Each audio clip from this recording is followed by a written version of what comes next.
Hey, I'm Junie Koo. I'm a partner at Blockcrafters Capital, and this panel is about the future of blockchain, and we'll start with a quick introduction from the panelists.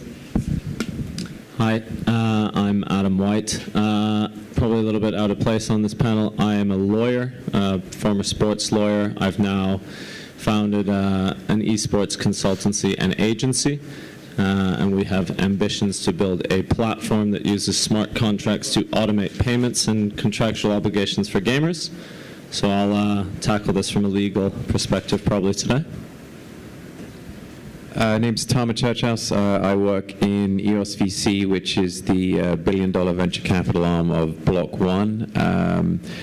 I'm here really because gaming is one of the primary verticals that we're focused on at EOS VC. We've made a few pretty significant deployments into the space, and really just here to kind of get a sense of what's happening on this side of the world. I'm based in Hong Kong, and potentially see who's building here and any interesting ideas or potential investment opportunities.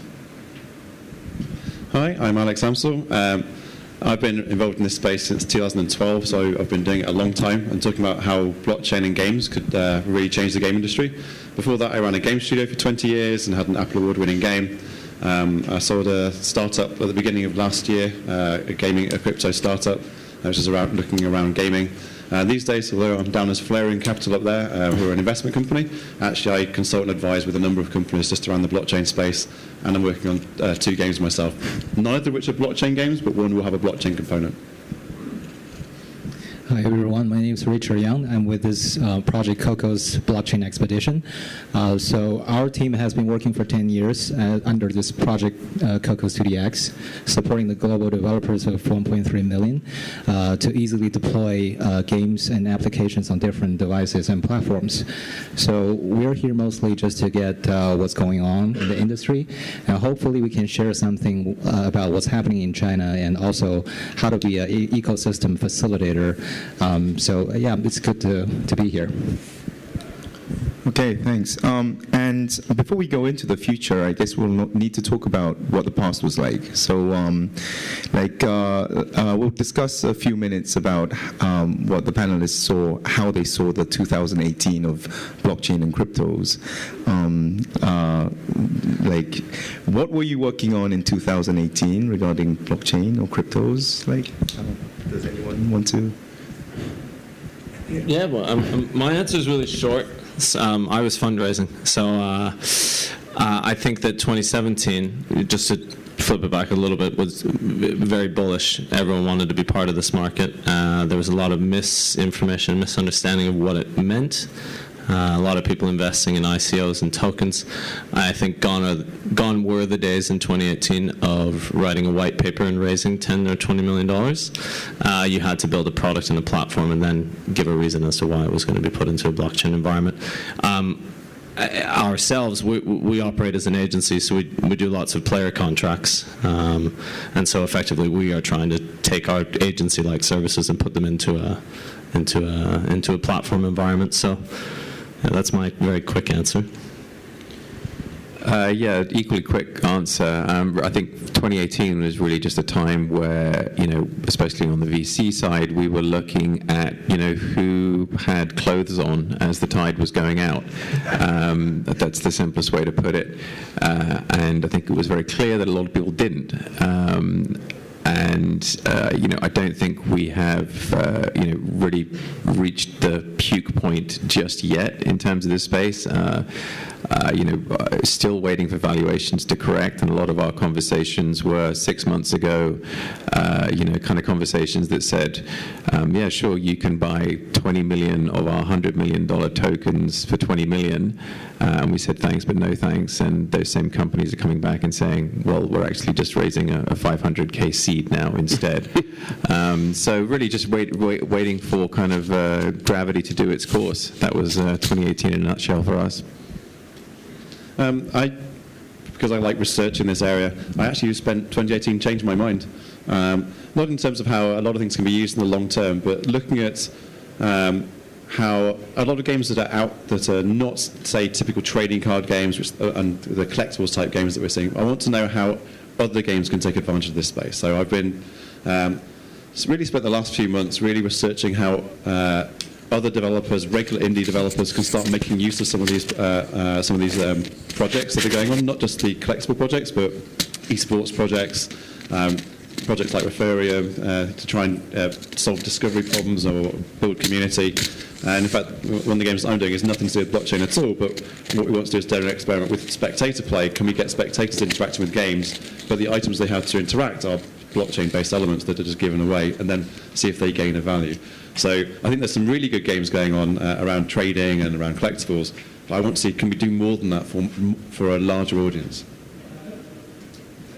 Yeah, so actually, our team launched the testnet back in 2018. But one of the very encouraging observations we had is just like what you gentlemen just said. We actually saw the early stage of gaming on blockchain start to emerge.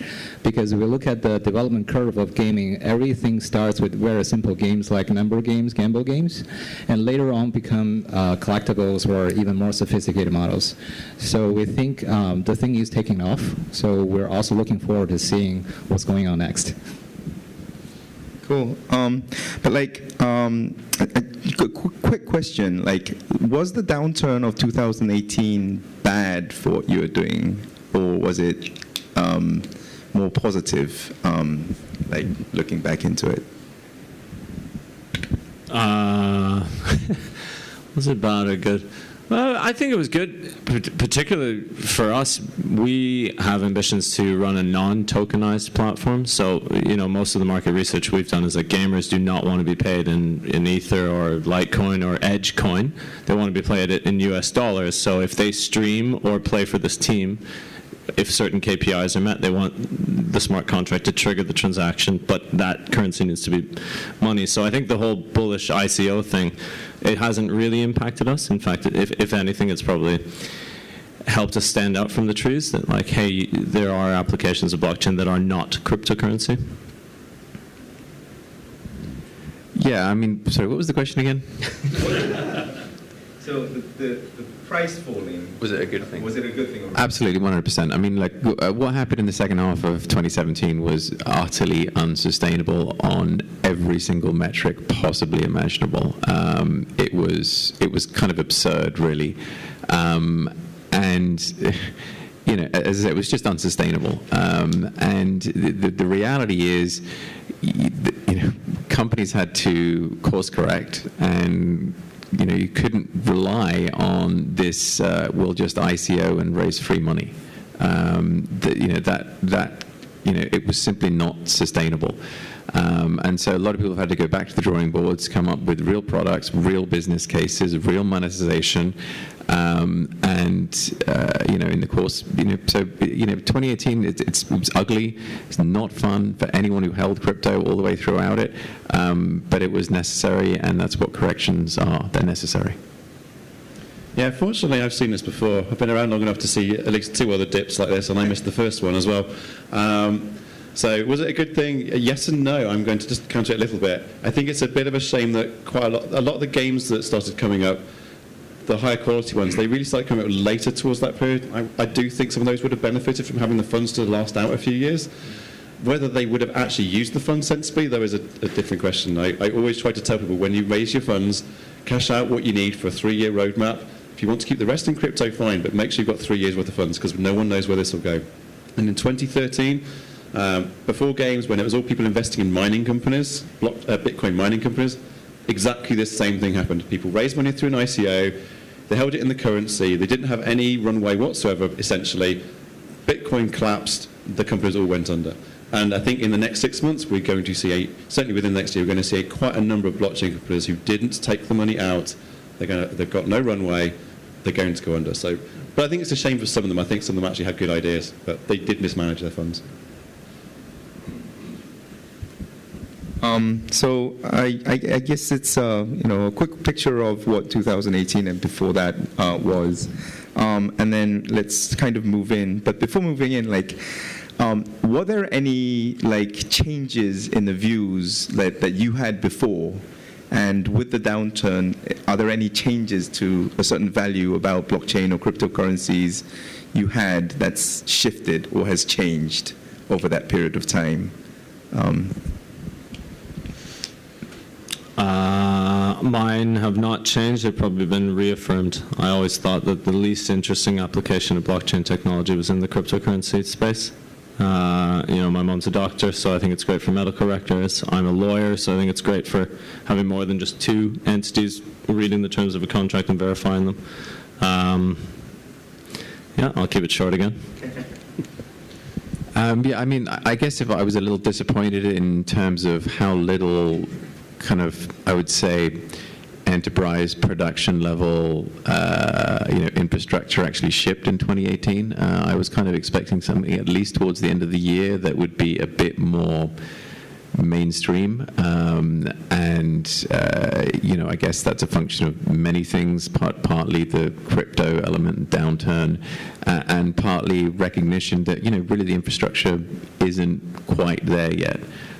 So that was kind of a little disappointing, and especially for someone who'd been evangelizing the space a lot throughout 2017 to friends, saying no, it's stuff's happening, it's going to come, and the fact that it hadn't quite emerged the way I'd hoped it had by the end of 2018, that was a little disappointing.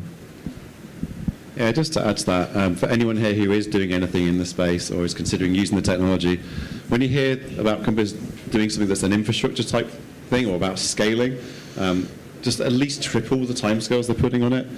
This has been consistent, again, for the whole time I've been involved. Next year it's going to be there. Next year it's going to work. It's not. I think someone asked me in 2014, when are we going to be really using blockchain apps? And I said in 10 years.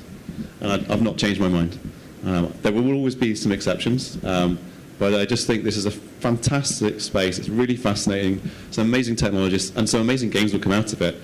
But really, I think it's going to take several more years for the infrastructure to really do what we think it can do. But there's a lot of steps we can take. We can take partial steps to decentralization and so on. And I think a lot of the games we see in 2019 are partially decentralized, really, because gamers don't actually care about decentralization. They only care about the benefits, whether it's trading or something else, or fraud, or making some money, which I'm not a fan of, but they only care about those things. They don't care that it's 100% decentralized. It matters for Bitcoin, it doesn't matter for most other things. So actually our view to blockchain gaming has never changed, because we think the merit behind that is that in the old models, we were using something called pay for service, which is we pay for something and that operator just disappears and you don't get anything. But for a certain type of games or a certain type of digital assets, that provides a long-term value proposition. There might be a form which is we have the control of their supply, and we have the control over their ownership, which is a basic economic element for an asset. So in the long run, we do believe that, as Alex just said, we think the game should be system agnostic or blockchain agnostic and totally friendly to users. They don't really need to care about if it's a blockchain game or not. What they get is that the money, the time, and the efforts and the data they share in this game is valued at some point. So this is our view. But it's very interesting to observe the industry that many established game developers, they start to be skeptical to this industry because of the fluctuation of the coin price, and they would say, okay, you guys are scam, and they refuse to join the game. So hopefully in next year there will be some change.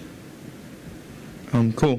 Yeah, sure. Yeah, just adding on what the other panelists have said, I think some of the things that, and again, I don't share their level of expertise, so this is more anecdotally in terms of gamer behavior. A lot of the research we did suggested that if you ever mentioned blockchain or ICO, it was the best way to get people to leave your destination, to not sign up. Once you started saying, here's where you purchase your Ether and get your wallet and stuff, it was like, whoa. So maybe 2018 taught me that gamers specifically want to know that they're not using a blockchain, so to speak, or they want to know that they don't want to know that that's part of the process. They don't care about that. They just want to have a seamless gaming experience. I don't know if you'd share that opinion. Yeah, what they'll do is they'll end up seeing a brand, whether it's EOS or Tron or Ethereum or something. At some point, they'll just see a brand, and they'll expect, oh, okay, if this game supports Tron, I can probably use the trading on it, or I can use my gamer profile across those VR worlds, or whatever it happens to be. I said it's about benefits, and gamers trust brands. It's going to be about brand, and that brand will come about because it's been useful and fun. So yeah, I don't think it matters really. A lot of the rest of stuff just doesn't matter to them. Okay, because I mean, now shifting to, then what value does blockchain or cryptocurrency or the crypto economy, token economy have in this industry?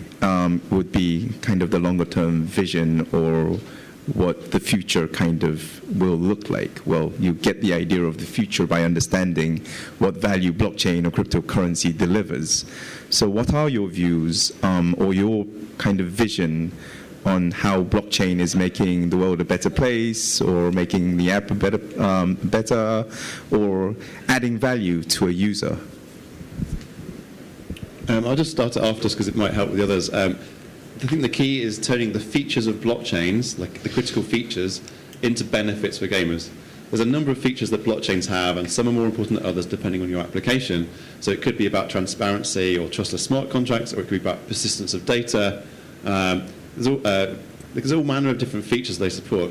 We have to turn them into benefits that players or anyone participating in the play or in the gaming environment, because the ecosystem is bigger than players. There are traders, there are developers, there are advertising companies, there are streamers. How can we turn the features of a blockchain into something that benefits those participants? And I think there's a number of things we can do, which these guys are all doing, but that is the key question. Blockchains have these features that we never had before. If you're not using those features, use a freaking database. Yeah, I mean, exactly echo what Alex just said. I mean, blockchain comes with a feature set. How do you integrate and maximize those feature sets to improve and create better experiences on top of, an existing gaming infrastructure? As John, Linden from Mythical said earlier, it's not a revolution, it's an evolution, right? And that's exactly what we're looking at here. I think it's really exciting. But putting, blockchain front and center of any game, I think is, unless you're targeting a very specific crypto community, I think it's a mistake. I think long term, people just don't care. People want to know that if there are, 100, Kanye West digital dolls, that there really are 100 of them, and that's it. And they can't be, it can't be replicated or whatever. Just simple feature sets integrated into games, and that's where this is heading, I think. Yeah, so we consider, if we make an autopsy to the game, what is a fun experience really? It involves a lot of elements, sensory, for example, what we see, what we hear, and also economics, which is numbers. It's actually one of our basic instinct. We calculate, we plan, we survive. So that's something I think we think that can be improved by blockchain mechanism, which is, again, from economic point of view, if we have something with a limited supply and validated ownership, that's something valuable. And we believe those, like cryptos or assets, it sort of represent productivity. So digital things were created using even let's say disappear or canceled online. So those are natively adapt to this mechanism. So we think that's how to enhance the fun part of it. It's a real meaning of blockchain. I'll talk a little bit about sort of streaming and esports. I think again, specifically smart contracts, how that can add value to the ecosystem is helping streamers to monetize themselves and also cut out the intermediary and have direct access to a brand. So what I'm trying to say is, if a streamer streams for X amount of hours and agrees to be paid Y by a brand, usually it's an agent that brokers that deal, and then the agent has to submit a bunch of documented evidence to prove that that stream has occurred. It's not a scalable process, and I think if you can execute that transaction with a smart contract, it'll add a lot of value to the streamers' lives. They can effectively put themselves in a shop window and allow the brand to interact with them direct. And I also think it'll help a little bit with ending sort of the wild west of esports. I think that there isn't a tool available for gamers, pro gamers right now, to engage in a team contract, so to speak, just because they don't have that knowledge. And often what will happen is they'll sign a contract with a team which is invalid, and then they're kind of screwed because there's only two entities which are verifying the terms of that contract. And so I just think blockchain can help in that fashion as well. Just to add, I think two of you just mentioned the word value, and I think too often we think about value in terms of how much can I trade this item for. Value comes in a lot of different ways. I think there will end up being a gamer profile that lives on blockchain or blockchains that you can actually move between different platforms. Eventually, maybe supports even console type stuff. I don't know. Value can be the fact that you've earned that achievement or that item, and it might not be transferable, but you can go back and look at it. There have been some academic research that people do care about when they played Pokemon when they were a kid. You lose all this stuff now. I want to be able to go back to it. Value can be improvements in smart contract efficiency or developer tools, the way I can market my products in a different way. So we have to not think of value as in purely financial terms for the player. There's a lot of ways we can use blockchain technology to increase value. Some of it is financial. Provenance can really lead to a direct financial value, but it's not always that. I think throughout the comments coming from you, there was a lot of data being spoken. What's your take on like data and blockchain? Because essentially, I think like a big part of me when I came into this industry was about data, and because every data or transactional data is written on the blockchain, it kind of, it's something that everyone can monitor. And then, of course, if there's too much, it makes it impossible for everyone to monitor what it's about. But at the same time, there's really little, I think there's a lot of neglect around what's written, and people are not really looking into what's written on the blockchain, which can be, gold if they really know how to read it and kind of digest it. So any take on data on blockchain? I had a conversation a while ago about value again, and this is something I didn't know about how you value a player, especially in the mobile games world. I think with all this data around, it will be possible to value a player for your particular genre of game or your type of game probably a lot better than we used to be able to, at least certainly with a lot more public data, where most of the data right now is very, very siloed.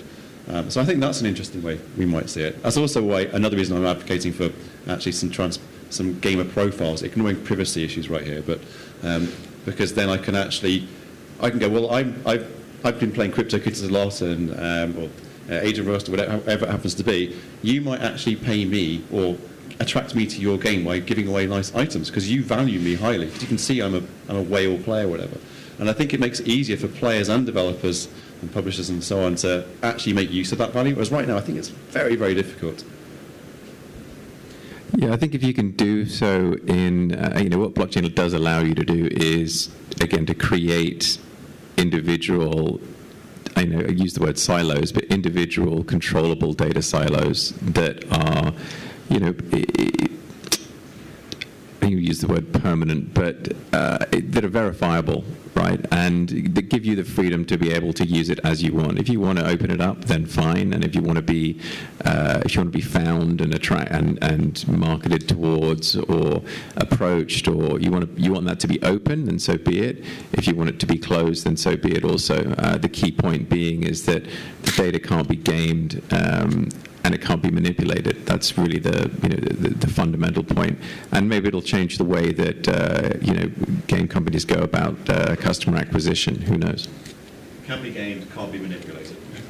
Slightly different. Yeah, so we think data on blockchains are equivalent to any digital items or just a whole game. They are code, really. And the way we see it is that blockchain is an open environment where people can price those data and assets. If we borrow some terms from finance, it's a pricing mechanism. So we believe this open environment actually prices these assets better. If we think about it, open pricing may be more competitive or like fully efficient.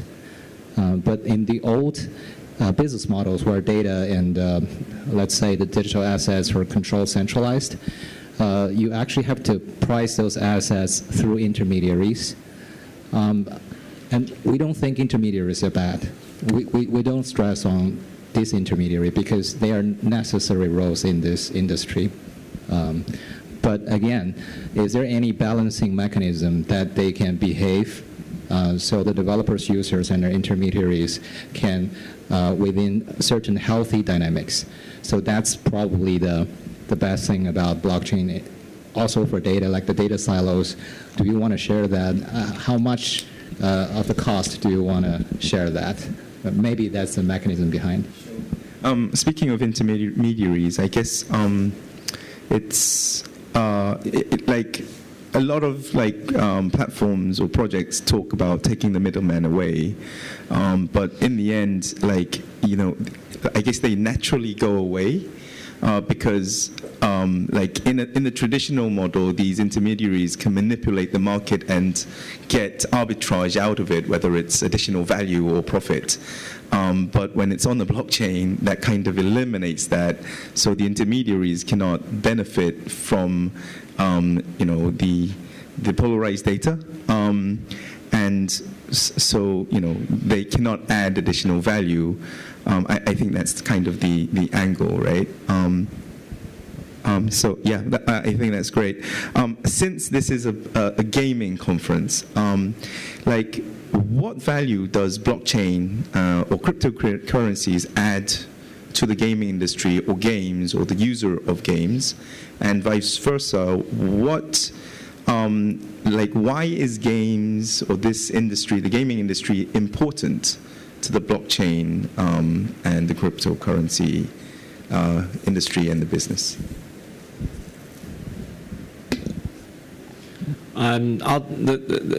The second part of the question was, why is gaming important to blockchain? Yes. Why is blockchain important to Yes. gaming? Again, just from our personal experience, we think gamers are incredible first users, great testers. They're familiar with new products. They're incredibly digitally savvy. Most of the environment is digital itself. So again, harping on about smart contracts, you could use smart contracts in football, but you would still have to have somebody monitoring, did Wayne Rooney score the penalty? Okay. And all right, well, now we need to trigger the reward clause and execute. So I think gamers are a great way to say, okay, does this work? In terms of the first part of the question, I think probably the other panelists are better to answer than I. I was thinking about this the other day, right? Kind of gaming has been one of the constants of my life since I was probably 6 or 7. I probably learned everything I know now about sex ed from Sierra's Leisure Suit Larry, which we played illicitly in my friend's bedroom with the door locked. And gaming has kind of been a part of my life. I'm now in my mid-late 30s. So I've been playing games for 3 decades across every console imaginable. VR and AR aside, this is really the first time that I'm kind of really excited about what the future holds for blockchain. This isn't just a case of performance and gameplay improvements. It's about kind of a shift in the capabilities of what I'm going to be able to do as a gamer within the next 10 years. Within the next 10 years, or the next however 6 years. Six years now. So by 2024, what I'm going to do. So all those characteristics you talked about earlier, those are new, and they fit fantastically well into the gaming space. As a gamer, it's exciting. Yeah, forgive me because I can't give the exact figures, but I think is it something like a third to a half of the world have a bank account, and about the same numbers play games. So people talk about fintech and Bitcoin and these massive applications for blockchain. Well, games is no different. There's a massive audience out there. So for the blockchain industry, let's do it from this side. If you want to try and find a mass audience for your product, and actually an audience who understand currencies and items and tend to be a bit more tech savvy and are on any platform, whether it's mobile or PC, and you're trying to build a new scalable technology for the future, it's just the perfect use case for me. at least from the point of view of I'm trying to build a technology for an audience. So I think what can games bring to blockchain? Games bring to blockchain is an awful lot of users with an awful lot of tech-savvy users, an awful lot of moms, an awful lot of whatever. It's just a huge audience.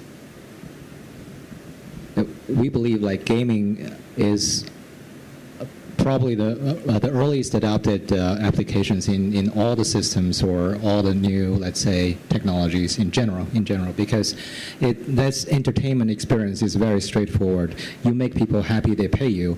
So that actually make a lot of people or developers profitable in the very beginning, so they can learn and switch to other more sophisticated or complicated applications. That's how we started back in the mobile era and the early internet era. So we do think gaming is number one, provides value proposition, which is you actually giving people, the user, something solid that they are willing to pay. And number two is that from an industry point of view, it really pushes forward this whole application. So that's something we're really optimistic with. Right. It's just to add a note, because like back in the internet days, this might be a case in Korea, but there was a massive, there was a web portal, and their way of getting a lot of users into that was actually merging with a games company that used the internet, right? And that's basically Naver, which is the largest portal in Korea.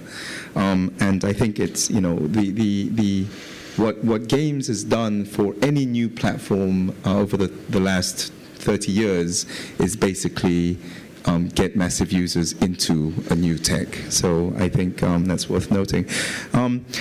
Let's narrow it down, because we've shared a little about what everyone's visioning on the long term. Then what are you directly looking for in 2019 regarding blockchain, cryptocurrencies, and gaming or gaming? So what's your focus in this year?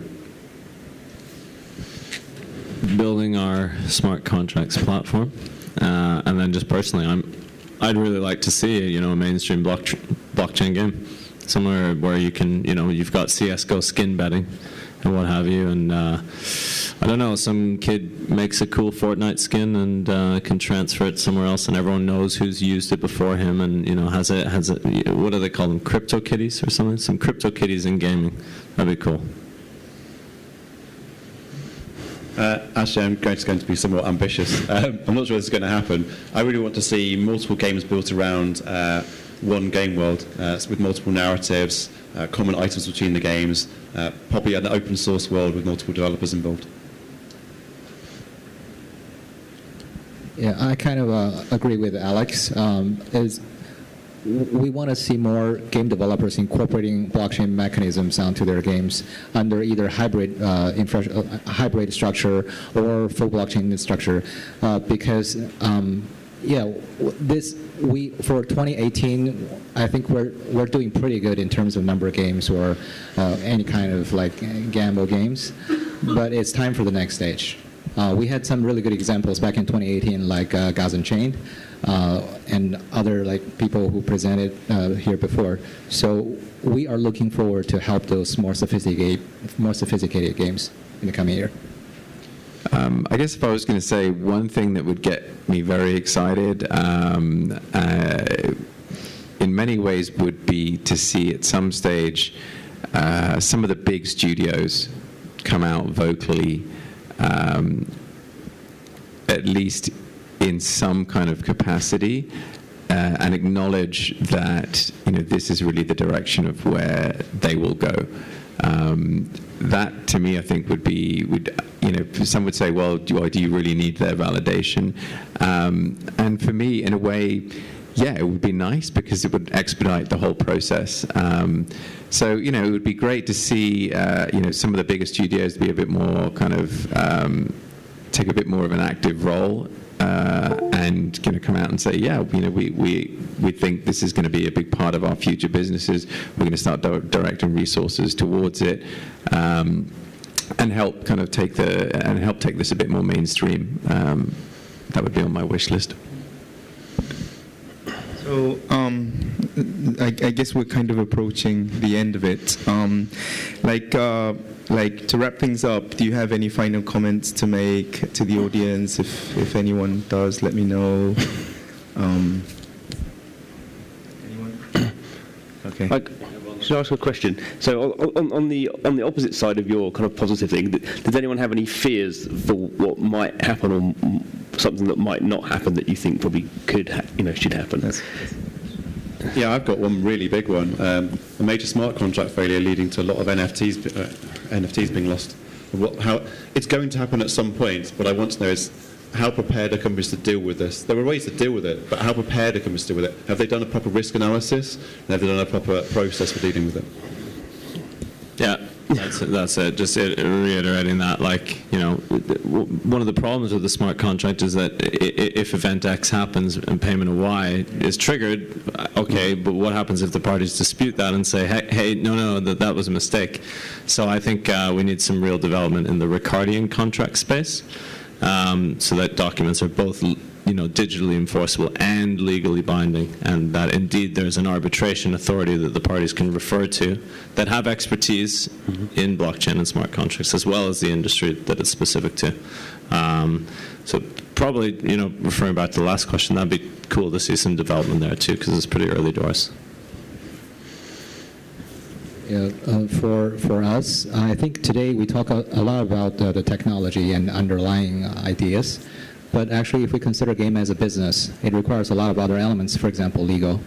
Some of the governments are implementing really high restrictions over blockchain in terms of you can't really do a blockchain or public chain. You can only do consortium.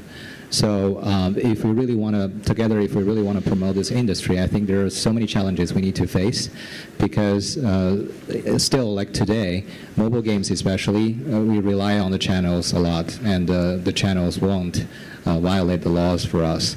So we probably need more alternatives to actually how to move this whole thing forward. That's what I'm worried about the most. Great. So I was going to wrap it up at the end of it, but I'll just toss it to the audience. If you have any questions, please put your hands up. And any questions? I think they're done. It's been a long day. It's been a long day, yes. From the audience, how many have actually participated in any investments into cryptos? Anyone? Okay. And who is still interested in participating in ICOs in 2019? Okay, that's some positivity in the audience, I guess. So I guess we'll call it the end of it, and thank you for listening.